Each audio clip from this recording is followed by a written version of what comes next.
మాజీ సీఎం కేసీఆర్ ను విచారణకు పిలిపించేందుకే గడువు పెంచారని, అందరి అనుమానాలను నిజం చేస్తూ కమిషన్ మంగళవారం కేసీఆర్, హరీష్, ఈటెలకు నోటీసులు జారీ చేసింది.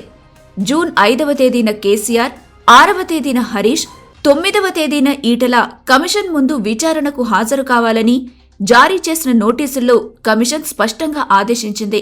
రిపోర్టును కమిషన్ ప్రభుత్వానికి ఎప్పుడందిస్తుందని అందరూ ఎదురుచూస్తున్న సమయంలో సడన్ గా కమిషన్ గడువును పెంచుతూ ప్రభుత్వం ఉత్తర్వులు జారీ చేసింది.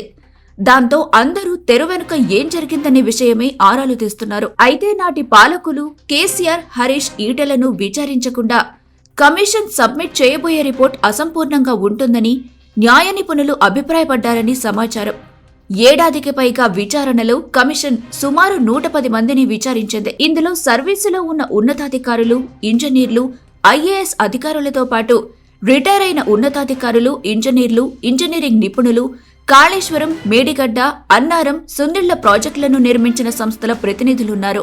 ఏడాది పాటు సుదీర్ఘంగా జరిపిన ఈ విచారణలో దాదాపు అందరూ కూడా కేసీఆర్ పేరే చెప్పినట్టు తెలుస్తోంది. బ్యారేజ్ కి సంబంధించిన స్థలాల ఎంపికను ఎవరు చేశారని ప్రశ్నించగా ప్రధానంగా అప్పటి సీఎం కేసీఆర్ పేరునే ప్రస్తావించినట్లు సమాచారం. స్థలాల ఎంపిక, బ్యారేజీలకు సంబంధించిన కీలక నిర్ణయాలు, చెల్లింపుల నిర్ణయాల్లో కూడా ఆనాటి సీఎం కేసీఆర్, అప్పటి ఆర్థిక మంత్రి ఈటెల రాజేందర్ ప్రమేయంతో జరిగినట్టు ప్రాథమిక నిర్ధారణకు జస్టిస్ పీసీ ఘోష్ కమిషన్ వచ్చినట్టు తెలుస్తోంది.